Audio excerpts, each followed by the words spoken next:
How you doing, and welcome to my channel, or welcome back to my channel. As you can see, today I'm having a look at the Wolverine TVA Jacket MMS 756 from the Deadpool and Wolverine movie. On the front we have an image of Hugh Jackman as the Wolverine wearing his TVA jacket. It is an image of Hugh Jackman and not the figure, unfortunately. And typical Deadpool and Wolverine fashion, we have the three slash effects on the box with orange backgrounds to them this time around.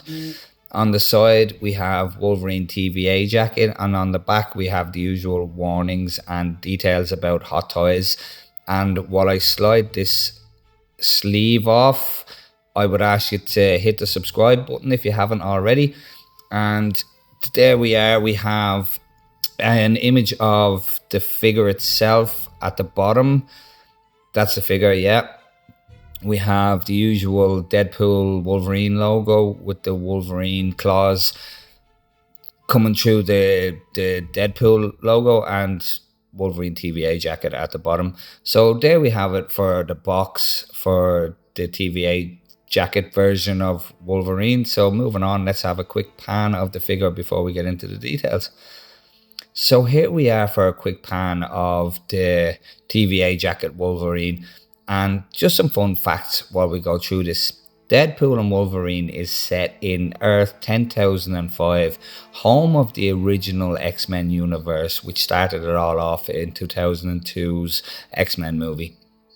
This is the MCU's first ever R-rated movie before Disney acquired the rights to Deadpool. Fox were working on a Deadpool 3, and it was revealed that Fox's Deadpool 3, the plot was set around Deadpool saving Christmas, which would have required him to head to the North Pole.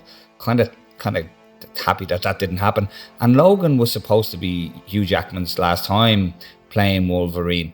However, not many people know that he did state that the only way he would reprise his role as Wolverine is if he joined the MCU, which is exactly what happened, which is why he reprised his role as Wolverine. And this is the 10th movie that Hugh Jackman has played Wolverine in. So he has now played Wolverine for over 25 years. So that's just a quick rundown of some fun facts about the character. So moving on, we'll get into the accessories. So here we are for all of the accessories that come with the TVA jacket version of Wolverine. And starting off with his hands, you can see we have 10 hands there. 2 gripping palms, kind of slightly open for gripping onto some things like his cowl. We have 2 hands for holding onto the katana. We have 2 very aggressive kind of clawing type hands for him, which are very unusual. I don't think we've gotten those hands before with a Wolverine. Maybe I'm wrong. We have 2 relaxed palms there at the top, and we have 2 hands, two closed fist extended clawed hands. Unfortunately and surprisingly, only 2 hands with the claws extended, and they are in typical modern fashion. We have plastic molded claws, unfortunately, unlike the old school die cast ones. I would like to see us going back to the die cast, but I can't see that happening anytime soon. Then we have these kind of broken up drawers or lockers. The drawers don't function, they don't open up, but you can see that they've been severed in half there, more or less, and there is empty spaces there for the effect of the drawers, and we have 1 loose drawer for going on the display. Would that slide in there? There's a little space there for it to slide in. Kind of does slide in if you so choose. It's a bit tight. I don't think it's supposed to slide in, but it does slide in. It doesn't really sit well. It doesn't sit right, and it takes away from the severed effect of it. But I mean, it's all accurate in the sense that it would slide in. And it is a slightly different tone of orange. I'm not sure if the camera's picking up on that, but it is a slightly different tone of orange to the rest of it. But it is possible to slide it in. And you can see all the very well painted metal effect of it there, where it's all damaged, and some clawing effects through it there. the 3 claws and some more damage down the bottom of it, and a big dent at the bottom of it as well. So even the bottom of it has a bit of detail in it, which isn't exactly necessary, and some more gashes around it. Very well detailed, very well painted. And this drawer as well, it has some more speckling and some more of that damaged metal effect looking, and some speckling on the front of it as well to make it look damaged. It definitely does look the part. And to go with those drawers, I assume, how would you explain these? Propaganda, I suppose. All these, there's just a lot of pieces of card here with, you know, damaged paper, some sliced pieces, all this propaganda. There's lots of it, plenty of it. It all looks the part. It all looks very good. There's a lot of shine off it there. I'm going to bring that light down a bit. Some, what is that? Like TVA transport maps and more TVA propaganda, more sliced up paperwork, lots and lots of damaged paper, you know, with bits of it cut or bits of it are in whole, and you can pause that there and have a quick read of it if you so choose. So, you know, there's a lot of that card there, so we have all of that to scatter around him, or scatter around the base.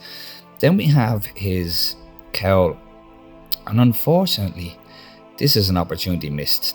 This cowl can't be worn by Wolverine. It's not meant to be worn, which is a damn shame. I don't know what they could have done to, you know, maybe give us that sculpt, that cowl sculpt. I'd have paid a little bit more for it, because in that scene where his suit rips off when him and Deadpool are holding arms, he is wearing the cowl, and it's a missed opportunity. I think Hot Toys could have given us a half sculpt there, just, you know, the lower half of the jaw piece that's missing there with the screaming effect on it. But it is very well painted. There's quite a lot of battle damage to it. There's really black oily bits to it. There's blood splattered all over it. There's even blood splattered all over the ear parts of it there. I hope the camera's picking up on that. All over here as well, there's blood splatter. The eyes are in it, which I think is accurate. I think, you know, the white eyes are there when he's not wearing the cowl. It's, you know, when he puts them on, they move. But we have some foam on the inside here, which doesn't make any sense to me.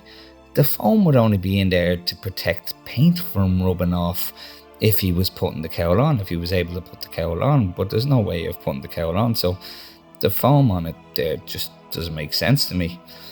And you can see the neck piece of it there is actually folded up into the inside of the cowl, so a nice accessory to have, but it is kind of a little bit useless accessory to have other than him holding it in his hand because it can't be worn. Then we have his TVA jacket that he wears in that end piece of the movie, and it is quite accurate.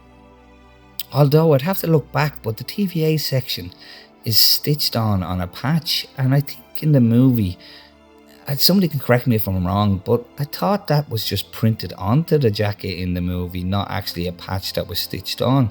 But I could be wrong. Yeah. But apart from that, it's all accurate. It has the orange accents on it, and the stitching on it is done really well.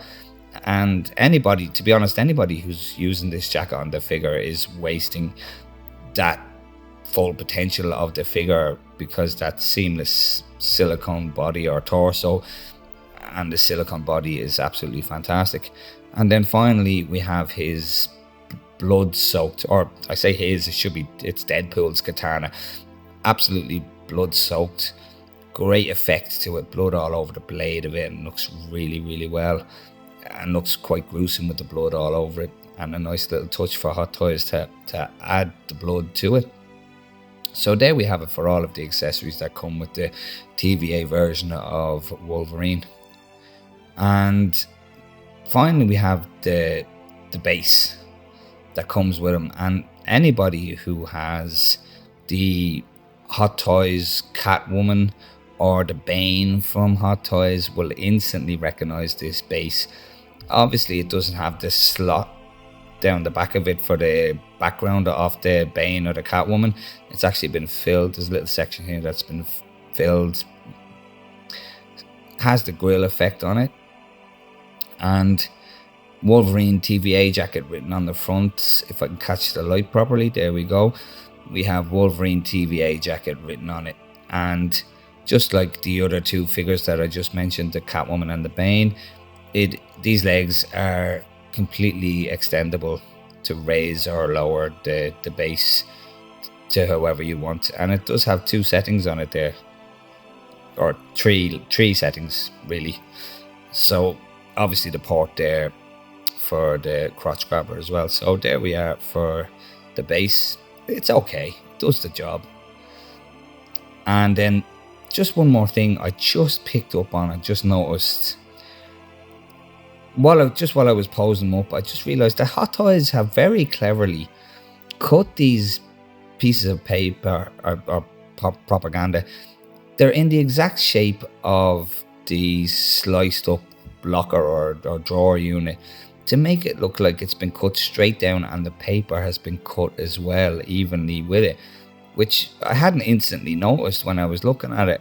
Even on this drawer here, there are some pieces that slot in there to make it look as though as the drawer has been cut, it has cut the paper evenly too. So again, I only just picked up on this, and it's a fantastic little bit of detail that Hot Toys have put in there. And I was kind of wondering why these things were cut into all these different shapes, and as I was posing them up, I realized that they go in the drawers and they are exactly in the shape of the cut, how it's cut, the angle that it's cut at. It's fantastic, just little attention to detail that the Hot Toys have put in there. So moving on, here we have the TVA Jacket Wolverine, not standing pretty much straight up as he comes out of the box, because he comes wearing the jacket out of the box. So starting off from bottom to top in my usual form or fashion, we'll have a look at his boots, and I'm going to go over this really quickly because anybody who has the previous edition of Wolverine in the yellow and blue suit with the full, X-Men suit on him knows that these are exactly the same boots. There's no difference in them, and why should there be? It's from the same suit, same movie, more or less the same scenes, so they're identical. So I'm not going to spend too much time on them. One full boot, no split design, speckling all over them, slightly more wear and dirt on them than the other iteration that we got previously. Nice little bit of articulation in them, and they aren't actually as flush to the leg as the other one that I have, the one that I reviewed before. They were really close to the leg on the other one that I have, but on this one there's a little bit more of a gap. They're not as flush, but it's no big deal. They aren't supposed to be flush. They are supposed to be a separate boot from the leg, so it's no big deal. Moving up to the trousers there, you can see that there is quite a lot of detail put in here, quite a lot of battle damage. As you can see, they are absolutely covered in blood, dirt and grime everywhere. These things are absolutely lathered with blood, as you can see. The knee pads are all dirty and grimy. The detail that's been put into these trousers just with paint alone is absolutely epic. Just the paint apps alone are absolutely fantastic. As you can see there, blood everywhere. As there should be. He's quite covered in blood and quite grimy by the end of the movie, and there's splatters of dirt and grime speckled all over them.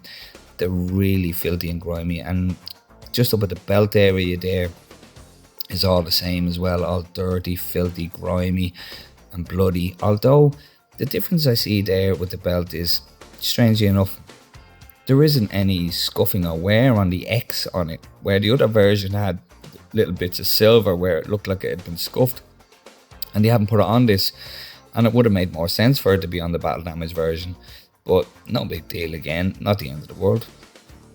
I can't get over how dirty and grimy and detailed these trousers are, and anybody who's seen my review for the other version of them wearing this outfit, I did, because I got both the collector's edition and the deluxe, I was considering doing this to the full suit of the collector's edition that I have, and having this as a base to go off or copy is what I'm going to do when I do get around to completely battle damaging the full suit from the collector's edition that I have. Now slowly moving down to this absolutely fantastic fully silicone body and arms, all seamless right down to the wrist joints. Unfortunately, the wrist joints are exposed. There's nothing we can do about it at the moment until we get to the stage with technology where they can seamlessly do the hands in and maybe take a leaf out of J&D's book with the hands that they made that articulate. Maybe one day in the future we'll see a fully seamless arm right down to the fingers where we can articulate the fingers with wires in them. That's kind of the stuff of dreams for now, but as for now it is what it is.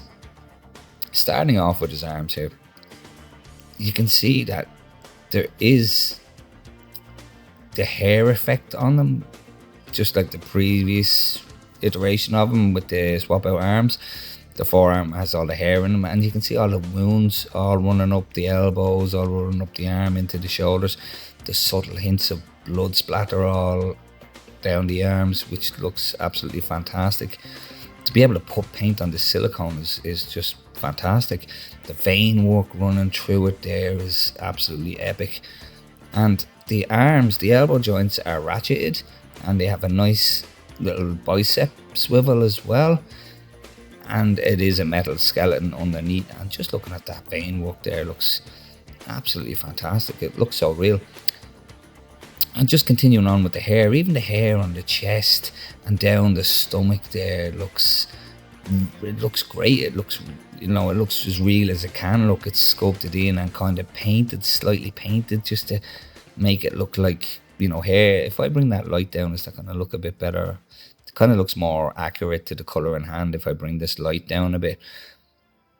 Yeah, you can see that he has this big gash on his chest with blood splatter around it and some gashes up here as well. Looks absolutely incredible. I thought the Bane figure looked great with the silicone body, but anybody who has the figure knows that you can't actually take the vest off of Bane. This just shows even more evolution of Hot Toys in its greatest form.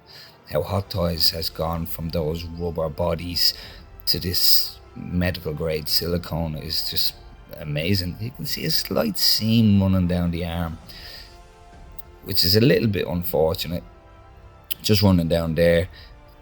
I think it's unavoidable. It is one full mold, and it's a small sacrifice to have for a fully seamless torso arms. And anybody who's recently seen my Hot Toys Commando figure review, he had the rubber arms. They weren't half as detailed as this, and he did have the cut off on the shoulders where they joined the arms on. Like I said, if you want to see the evolution of Hot Toys, go back and look at that Commando review and then look at this, and you can see that that's a perfect example of the evolution of Hot Toys. Looking at the back there as well, the musculature, the definition of detail, all these gashes in them, and they do have, I'm hoping the light catches that right, you can see that there is a wet effect to it. It does look like wet blood in there. There's like a glossy effect inside these wounds to make it look like fresh wounds and wet blood. This one in particular here, it looks really deep. It looks like a really deep puncture wound. It's in his mid back there. It looks really, really good. I can't get over it. Just all the speckling all over the body looks incredible as well. Now, these fully silicone bodies are a new thing in a sense. It's going to be interesting to see how they hold up over time. Now, I'm pretty sure you can see there on camera. I think you can pick it up on camera there. There is a slight little colour difference between his head sculpt and his body. His head sculpt is just a slight little shade lighter. The body has this kind of pinkish fleshy tone to it. It's all speckled, and the head sculpt or the hair or the face of it is just a shade, just a little shade lighter than the rest of them, than the body. It's not It's not a deal breaker. I'm sure the camera's picking up on that. It's just a shade lighter. It's like I said, it's not a deal breaker. It's not a huge deal, but it is what it is there, and it is what it is. You can see there's quite a lot of articulation in that seamless neck there. You can see that there's loads of articulation. You can see how far he can look down there. It's really amazing how much articulation you can get out of it. You can't get that much articulation out of a separate plastic, neck joint and head and neck peg. And you can see when he moves there, you can see his traps moving. Like, it doesn't get any more realer than that. You can see the traps, almost like the muscle is kind of flexing there or stretching as he moves his neck from side to side. That's absolutely incredible. Now, it does have its downsides, I will say, that the silicone body, which is, first of all, when you put his arms out like that, you can see that his traps, and they do extend out as he pulls his arms out, as you can see there. But when you push the arms in, it does create just this little fold in here where the traps, they kind of have to squeezed in. And you can see just at the back there as well, whereas traps, they have to go somewhere, so they all kind of get compressed in there. It's not a deal breaker. He looks absolutely fine, and as you pull the arms out, you can kind of see those traps just extending out there, which just looks incredible. It's fantastic. And to get the full effect out of this figure, I think, for me, I would be posing with his arms out just to show the lats. I keep saying traps, I mean lats. His lats pulling out, his latissimus dorsi, to be technical. And the definition on the abs is absolutely incredible. It's absolutely fantastic. The definition of his chest as well looks incredible as well. Another downside to him as well is, if you are to raise his arms up a little bit too much, again, because he's all seamless, you do get this kind of, it's like a misshapeness to his shoulders or delts there when you raise the arms up a little bit too high. It is unavoidable with a fully seamless silicone body. You can see you get this misshape to him, which it's a little bit unfortunate. But again, it's a sacrifice you have to make. And again, if you pull his arms too close, it does just kind of contort this silicone body. So you do have to be kind of smart about how you're going to pose him, if you don't want to have this misshape to them, because it does take away from the realism and the effect of them if you do have this kind of medical grade silicone and you are trying to get the most realism out of them. The last thing you want is to be overposing them and warping the silicone and have this weird lump in his chest and his shoulder area, as you can see there. So it is something you have to bear in mind. You can see that lumping up there. It doesn't look great. So you do have to bear that in mind if you are going to be, trying to pose them in anything extreme, or, going hyperextending them too much. Just something I just noticed there as well in the back, and I'm hoping the camera can pick that up. The vein work running through the back as well is absolutely amazing. It's so real looking. I can't get over it. I think it really is peak Hot Toys. It's the next step forward in 1/6 scale figures, and I think we're going to be getting a lot more of these figures with this fully silicone body, as we recently did get an announcement for a new Harrison Ford Indiana Jones, which I'm absolutely delighted with, and I day one pre-ordered it, and he does have a silicone body with him as well.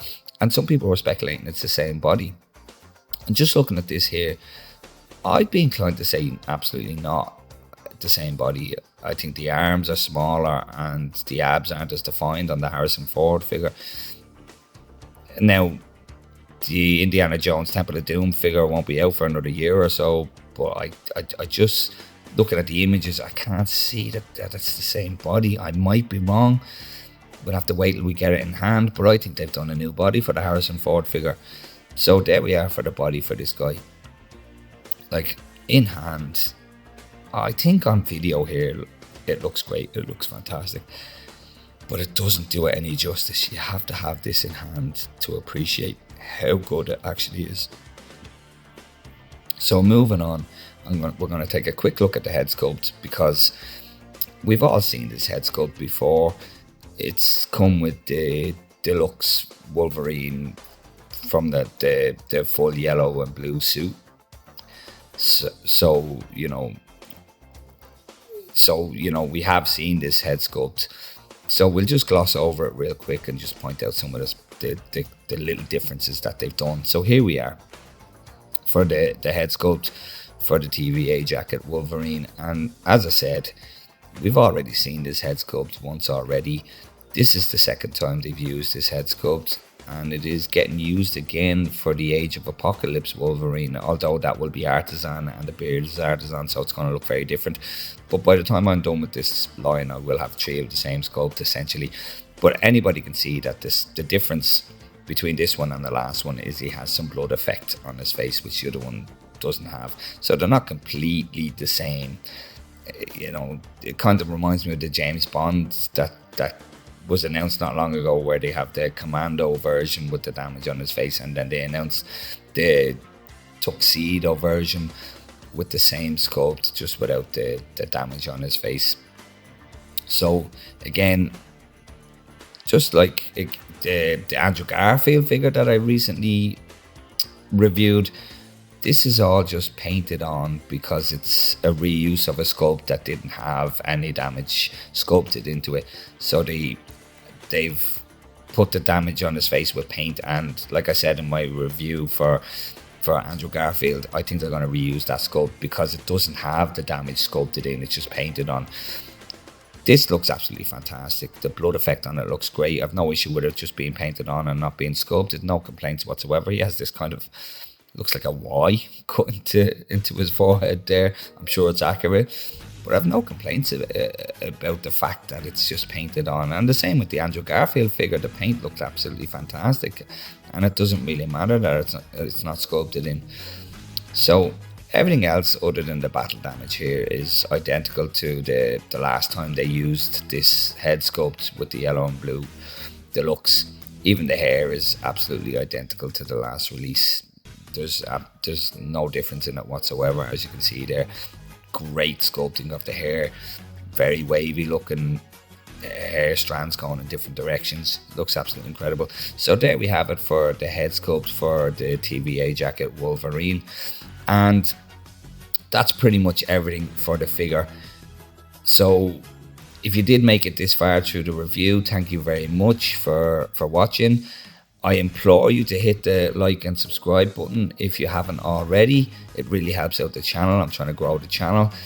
And as I said, I've left you with some images here. Really had some fun posing up this guy. And take care, and I'll catch you in the next one.